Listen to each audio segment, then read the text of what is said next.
Everybody, welcome to K S. Hartani education. इस video में हम लोग डिस्कस कर रहे हैं क्लास 12 गुजरात बोर्ड का इकोनॉमिक्स। हमने इसके चैप्टर 8 हम लोग पहुंच चुके हैं और उसमें फर्स्ट पार्ट आ चुका है। चैप्टर 8 का नाम है एग्रीकल्चर सेक्टर। इसके फर्स्ट पार्ट में हमने इसके 8.1 और 8.2 को डिस्कस कर लिया था। 8.1 है बैकबोन ऑफ द इकोनॉमी, मतलब एग्रीकल्चर हमारे इकोनॉमी का एक तरह से बैकबोन है। वो हमारी इकोनॉमी को बहुत बड़े स्तर पे सपोर्ट करता है और करता आ रहा है बहुत सालों से। और 8.2 में हमने ये डिस्कस करा था कि एग्रीकल्चर सेक्टर की हमारे इंडिया में अभी की क्या सिचुएशन है, नंबर्स क्या बता रहे हैं, आपके स्टैटिस्टिक्स क्या बता रहे हैं कि एग्रीकल्चर पहले से घटा है कि बढ़ा है कि क्या चेंजेस हैं उसमें, वो सब हमने पढ़ लिया इसके पार्ट 1 में। मैं उसका लिंक आपके डिस्क्रिप्शन में डाल दूंगी। आप अगर डिटेल में समझना चाह रहे हैं प्लीज़ वहाँ जाइए और समझिए। इस वीडियो में हम लोग डिस्कस करेंगे causes of low productivity in agriculture, यानी आपका एग्रीकल्चर में प्रोडक्शन कम क्यों हो रहा है, प्रोडक्शन कम धीरे धीरे लो क्यों होते चला जा रहा है, उसको हम अभी समझने की कोशिश करेंगे। शुरुआत करें। सबसे पहली चीज़ है, इंडिया जो है एग्रीकल्चर ओरिएंटेड नेशन रहा है सबसे पहले से। क्यों? क्योंकि शुरुआत में जब हम देखें, अगर इंडिपेंडेंस के टाइम से हम अपने आप को देखें 1947 से, तो हमारे इंडिया में बहुत सारे लोग पढ़े लिखे नहीं थे, तो उनके पास अपनी आजीविका को चलाने के लिए, अपने लिविंग को ऑन करने के लिए एक ही सबसे आसान सा तरीका था, वो था एग्रीकल्चर। हालांकि खेती बाड़ी करना कोई आसान काम नहीं है, पर इसके लिए पढ़ाई की ज़रूरत नहीं होती, है ना। आजकल इसकी भी पढ़ाई बहुत तेज़ हो चुकी है। और साथ साथ में इंडिया में एग्रीकल्चर रिलेटेड प्रॉब्लम्स भी बहुत ज़्यादा हैं। सबसे मेन प्रॉब्लम है, जो सबसे मेजर प्रॉब्लम हम बोल सकते हैं, वो है लो एग्रीकल्चरल प्रोडक्टिविटी। जितना हम एक्सपेक्ट करते हैं कि इतने दाने यहाँ से उगेंगे या इतनी चीज़ें यहाँ से उगेंगी, उतना होता नहीं है। उसकी क्या रीजंस है अभी हम देखेंगे।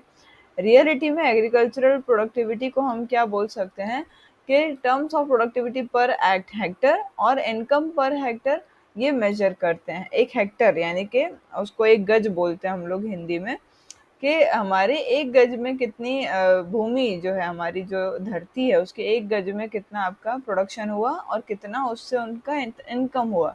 एग्रीकल्चर हमारा जो प्रोडक्टिविटी है वो पूरे विश्व के मामले में, विश्व के मुकाबले में बहुत कम है। इसके रिस्पॉन्सिबल फैक्टर्स क्या हैं? तो 3 फैक्टर्स हैं। एक है इंस्टीट्यूशनल फैक्टर्स, दूसरा है टेक्नोलॉजिकल फैक्टर्स और तीसरे में आता है अदर फैक्टर्स। सबसे पहले को समझेंगे इंस्टीट्यूशनल फैक्टर्स मतलब क्या। वो फार्मर्स जो किसी इंस्टीट्यूशन में काम करते हैं, उनका इन्फ्लुएंस जो है, मतलब इन्फ्लुएंस मतलब उनका असर बहुत नेगेटिव है। एक तरह से देखें, फिजिकल, सोशल, इकोनॉमिक और लीगल फैक्टर्स, ये सारे आपके इंस्टीट्यूशनल फैक्टर्स हैं, जिनको अभी हम धीरे धीरे समझेंगे। ये सारे फैक्टर्स हमारे इंडिया में नेगेटिव है और इस कारण आपका एग्रीकल्चरल डेवलपमेंट काफ़ी कम है और बोलें तो वेरी लीस्ट लेवल पे, एकदम न्यूनतम स्तर पर है, और इसीलिए इसीलिए आपके लो प्रोडक्टिविटी देखा जाता है। अभी यहाँ पर जो 4 वर्ड्स लिखे हुए हैं, उसका क्या मीनिंग होता है। फिजिकल फार्मर का मतलब फिजिकल वर्क यहाँ पर बहुत ज़्यादा करना पड़ता है। सोशली हम बात करें तो फार्मर्स को ऐसे बड़ी इज्जत मिलती है, लेकिन जो वो लोग रिस्पेक्ट डिजर्व करते हैं या जो वो सरकार से मदद डिजर्व करते हैं, वो उनको नहीं मिलती। इकोनॉमिकली भी हमारे फार्मर्स को बहुत सारी हेल्प की ज़रूरत होती है जो उनको नहीं मिलती। और ऐसे बहुत से लीगल फैक्टर्स भी हैं, जैसे मान लो किसी फार्मर के साथ कुछ गलत हुआ, तो सबसे पहली चीज़ है कि उसको ही सबसे पहले ध्यान देना चाहिए गवर्नमेंट को, जो कि ऐसा नहीं होता। ये सारे फैक्टर्स हमारे इंडिया में नेगेटिव हैं। ज़मींदारी सिस्टम की बात करें, माहलवारी सिस्टम, रोजवारी सिस्टम, ये सारे land land revenue collection systems थे जो ब्रिटिशर्स ने लाए थे। ये सारे सिस्टम्स एक्चुअली हमारे फार्मर्स को अंदर से खोखला बनाते चले जा रहे थे। फैसिलिटी देना एग्रीकल्चर फाइनेंस की, यानी अगर मान लीजिए मैं खेडूत हूँ या मैं खेडूत बनना चाहती हूँ, मेरे पास पैसे नहीं है भूमि खरीदने के लिए, यानी ज़मीन खरीदने के लिए या पानी के लिए या बीजों के लिए, किसी भी चीज़ के लिए मान लो मेरे पास पैसे नहीं है, तो वो सरकार को देने चाहिए। Agriculture marketing system, land ownership system, ये सब सिस्टम्स जो हैं वो इंस्टीट्यूशनल फैक्टर्स में आपके आते हैं। इंस्टीट्यूशनल फैक्टर्स हमारे एकदम रेजिस्टेंट हैं या नेगेटिव हैं। रेजिस्टेंट मतलब है ही नहीं। हमारे यहाँ पर हमारे फार्मर्स को सहायता अभी दी जाती है, हेल्प अभी करी जाती है, पर पहले नहीं करी जाती थी, और इस कारण हमारा प्रोडक्टिविटी जो है वो काफ़ी लो रहा है। सबसे पहली बात करें land revenue collection systems. Revenue का मतलब एक तरह से होता है टैक्स। 3 रेवेन्यू कलेक्शन सिस्टम थे। पहला था ज़मींदारी सिस्टम, दूसरा था माहलवारी सिस्टम और तीसरा था रियायतवारी सिस्टम। इंडिया के इंडिपेंडेंस के दौरान ये तीनों चल रहे थे। एक का अगर मैं आपको मीनिंग बताऊँ, ज़मींदारी वाले का क्या मीनिंग था?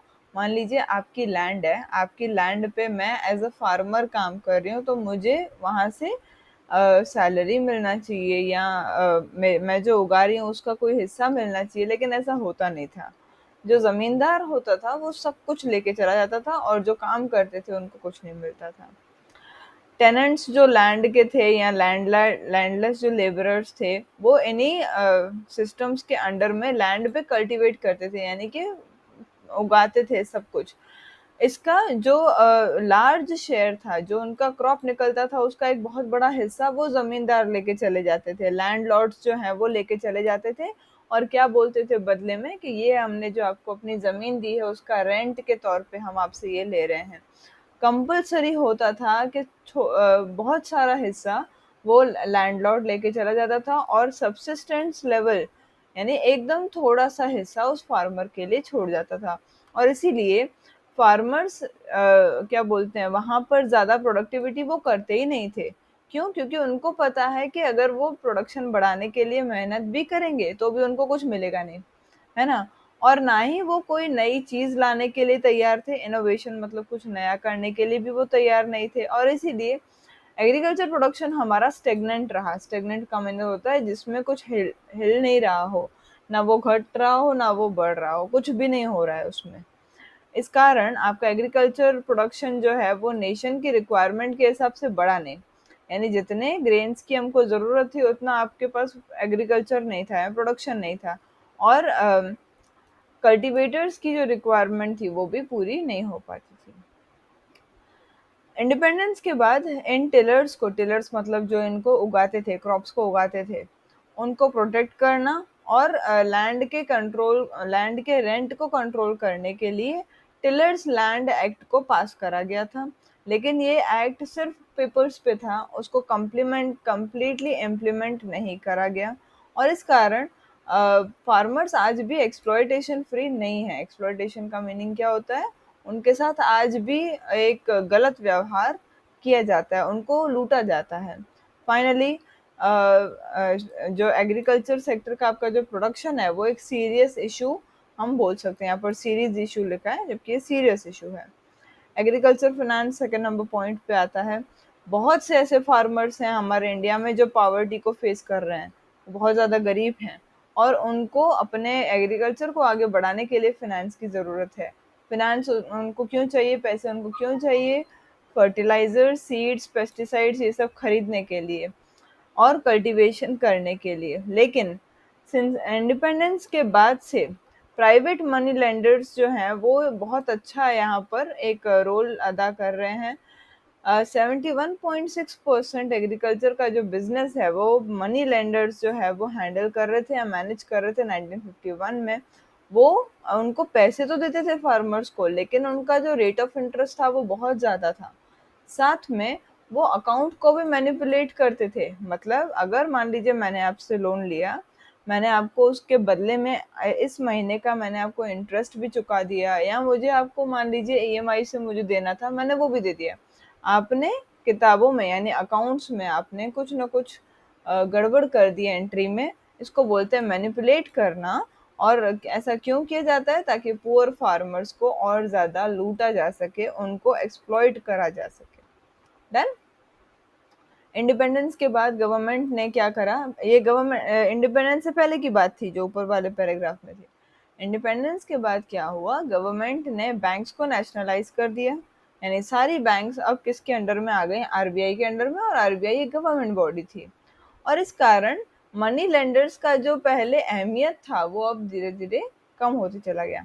गवर्नमेंट ने इंस्टीट्यूशनल एग्रीकल्चरल फाइनेंस यानी कि एक उन्होंने बैंक भी बनाई है जिसका नाम है NABARD, national bank for agriculture and rural development. और उन्होंने रीजनल रूरल बैंक्स, जिसको हम शॉर्ट में आरआरबी भी बोलते हैं, ये भी उन्होंने बनाई 1975 में। नाबार्ड आपका आया था कब? 1982 में। इन सारे जो हमने उन्होंने मेहनत करी, गवर्नमेंट ने जो एफर्ट्स डाले, तो मनी लेंडर्स का जो रोल था वो 27% हो गया। पहले वो कितना था? 71.6% था। अब वो कितना होके रह गया? 27%। और बाकी के सारा एग्रीकल्चर का जो क्रेडिट था वो अब सारा गवर्नमेंट हैंडल करती थी। ये फैक्टर्स प्रूव करते थे कि फार्मर्स जो हैं ज़्यादा रेट ऑफ इंटरेस्ट या ज़्यादा उनको कॉस्ट पे करना पड़ता है अगर उनको क्रेडिट पे चाहिए कुछ भी तो, है ना? और उनका प्रॉफिट जो है वो ऐसे ही कम होते चला जाएगा। इसका एक एग्जांपल लीजिए। मान लीजिए मैंने किसी इंसान से 1000 रुपये उधार लिया है कुछ खरीदने के लिए, वो चीज़ मैं उस दूसरे किसी को बेच रही हूँ 1200 रुपये में। अब जिससे मैंने 1000 रुपये उधार लिया वो मुझे बोल रहा है कि 100 रुपया इंटरेस्ट आपको चुकाना पड़ेगा। मतलब मेरे पास खाली अब कितना बचेगा? 100 रुपया ही बचेगा। मैंने सामने वाले से 1000 लिया, मुझे 1200 रुपये मिले, उसमें से 1100 तो मुझे उसको वापस भी करना है। लेकिन यहीं पर अगर वो मेरा इंटरेस्ट घटा करके सिर्फ 50 रुपये करता तो मेरा प्रॉफिट बढ़कर 150 रुपया हो जाता। अब क्योंकि प्रॉफिट कम हो गया तो फार्मर्स आपके इतने ज़्यादा इंटरेस्टेड नहीं हैं प्रोडक्टिविटी को बढ़ाने में, और ना ही वो एग्रीकल्चर के रिलेटेड कोई काम करना चाहते हैं, और इस कारण आपका एग्रीकल्चरल प्रोडक्टिविटी जो है वो लो रहा। ठीक है। नेक्स्ट जो इसकी पॉइंट आती है वो है आपका एग्रीकल्चर मार्केटिंग। अब जो आपके इंडिया में जो विलेजेस हैं वहाँ पर इंफ्रास्ट्रक्चरल फैसिलिटी काफ़ी वीक है, यानी रोड रास्ते उतने बने हुए अच्छे नहीं हैं। एडिक्वेट रोड या ट्रांसपोर्टेशन फैसिलिटी है ही नहीं कि हम वहाँ के एग्रीकल्चर मार्केट से कनेक्ट कर सकें। ना तो उतने बराबर रोड्स है और ना ही बराबर ट्रांसपोर्ट की फैसिलिटी है। और एग्रीकल्चर मार्केट्स भी सीजन के टाइम पर उसी प्रोडक्शन जो उनका प्रोड्यूस है, मतलब जो उन्होंने उगाया है, उसके अलग अलग रेट्स वो लोग देते हैं। सीजन के टाइम पे अलग रेट होता है और सीजन के एंड में अलग रेट होता है। मेजॉरिटी जो है, मतलब ज़्यादातर ही आपके जो ये हाई प्राइस वाला जो है वो ट्रेडर्स और होर्डर्स के पास चला जाता है। जो हाई प्राइस वाली चीज़ें जब बिकती हैं तो ये कौन खरीद के ले जाता है? ट्रेडर्स या होर्डर्स, जो फार्मर्स कर्जे में होते हैं, है ना? जिनका डेट अभी तक बाकी है, जो कर्जे में हैं, उनको अपने क्रॉप को लोकल लेंडर्स या ब्रोकर्स को ही सेल कर देना पड़ता है क्योंकि वो सीजन का वेट नहीं कर सकते हैं। फार्मर्स को इतना ज़्यादा इन्फॉर्मेशन भी नहीं होता है ताकि उनको नॉलेज के बारे में पता चले या मार्केट रेट्स के बारे में पता चले, कैसे सेल करते हैं ये पता चले, और इसीलिए उनको अपने क्रॉप का अच्छा रिटर्न नहीं मिलता और इसीलिए वो पेसिमिस्ट बन जाते हैं। पेसिमिस्ट मतलब वो जो नेगेटिविटी के साथ सब कुछ सोचता है। नेक्स्ट जाता है वो है rural social culture. Indian farmers जो हैं वो फेटलिस्ट हैं और उनके पास सबसे कम इंफॉर्मेशन है। बहुत जल्दी वो लोग अपने आप मतलब हार मान लेते हैं। रूरल सोसाइटी जो है उसमें पुराने ट्रेडिशंस और स्ट्रक्चर आज भी बहुत अच्छे से परसिस्ट करते हैं। लोग उसी जंजाल में फंसे हुए पड़े हैं। और क्योंकि वो फेटलिस्ट हैं, वो जो उनको प्रॉब्लम्स उनके सामने आती हैं, जैसे मान लीजिए भूखमरी हो गई या किसी चीज़ की कमी हो गई, वो सबको एक्सेप्ट कर लेते हैं, वो उसके सामने लड़ने की कोशिश नहीं करते। और वो लोग कल्टीवेशन सिर्फ जीने के लिए करते हैं, यानी कि उनके लिए जितना ज़रूरी है बस उतना ही। उनको मोटिवेशन ही नहीं है कि वो इकोनॉमिक डेवलपमेंट हासिल करें, यानी अपने आप को आगे बढ़ाएं, कल्टीवेशन को आगे बढ़ाएं, अपनी इनकम को आगे बढ़ाएं। ये सब उनको कोई उस बात का मोटिवेशन दे नहीं रहा है, ना उनके पास है। और यही रीज़न है कि एग्रीकल्चर आपका जो सेंटर पॉइंट था रूरल एरियाज का, वो अब लो प्रोडक्टिविटी कर रहा है। नेक्स्ट आता है जो लास्ट, वो है आपका टेक्नोलॉजिकल फैक्टर्स। इंडिया का एग्रीकल्चर जो है उसमें पुरानी ट्रेडिशनल टेक्नोलॉजी यूज़ होती है। टेक्नोलॉजिकल फैक्टर्स मतलब क्या? हमारे इंडिया का एग्रीकल्चर आज भी पुराने ज़माने की टेक्नोलॉजी को यूज़ कर रहा है, पुराने इक्विपमेंट्स को यूज़ कर रहा है, पुरानी टेक्नोलॉजी जो है, जो पुराने ज़माने की सारी चीज़ें उनको यूज़ कर रहा है। आइडियाज़ पुराने हैं, टेक्निक पुराने है और इस कारण हमारा एग्रीकल्चर वीक होते चला जा रहा है। आज भी फार्मर्स जो हैं प्लफ का यूज़ करते हैं धरती को पूरा खोदने के लिए, और बुलक को यूज़ करते हैं इंस्टेड ऑफ ट्रैक्टर्स।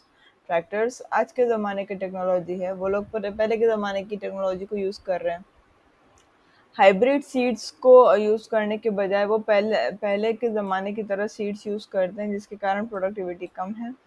काऊ डंग को एज अ मैन्योर वो लोग यूज़ करते हैं, जबकि अब जो है आपके पास केमिकल बेस्ड फर्टिलाइज़र आ गया है और काऊ डंग से उनका प्रोडक्टिविटी कम हो रहा है। केमिकल बेस्ड फर्टिलाइज़र से उनका प्रोडक्शन बढ़ जाता है। इंडिया के फार्मर्स जो हैं वो पेस्टिसाइड्स बिल्कुल यूज़ ही नहीं करते या बहुत कम यूज़ करते हैं, और न्यू टेक्नोलॉजी का भी इस्तेमाल नहीं करते अपने क्रॉप्स को प्रोटेक्ट करने के लिए, और इसलिए उनके क्रॉप्स कई बार बहुत ज़्यादा तो ख़राब हो जाते हैं। और इसीलिए हमारा इंडियन एग्रीकल्चर सेक्टर जो है वो आगे तो बढ़ रहा है पर बहुत धीमे धीमे। लास्ट फैक्टर्स है अदर फैक्टर्स, दो हो गए, ये तीसरा है। सबसे पहला है प्रेशर ऑफ पॉपुलेशन। सबसे बड़ा जो एग्रीकल्चर सेक्टर का जो लो प्रोडक्टिविटी का कारण है वो ये है पॉपुलेशन का प्रेशर उसके ऊपर। जो पॉपुलेशन है, अब देखो इनकम जो है इतनी ज़्यादा नहीं हो रही, लेकिन उस इनकम में से खाने वाले लोग बहुत ज़्यादा हैं। आपके एग्रीकल्चर सेक्टर में बहुत से ऐसे लोग हैं जो एग्रीकल्चर पे ही डिपेंडेंट हैं एम्प्लॉयमेंट के लिए। इंडिपेंडेंस के टाइम पे 72% लोग जो हैं वो एग्रीकल्चर में डिपेंडेंट थे। 2001-2 में ये 58% हो गए, और अब 2013-14 में ये 49% हो गए। और इसीलिए आपका एग्रीकल्चर के ऊपर जो बोझ था वो धीरे धीरे कम हो गया, लेकिन फिर भी दूसरे सेक्टर्स के मुकाबले तो ये ज़्यादा ही है।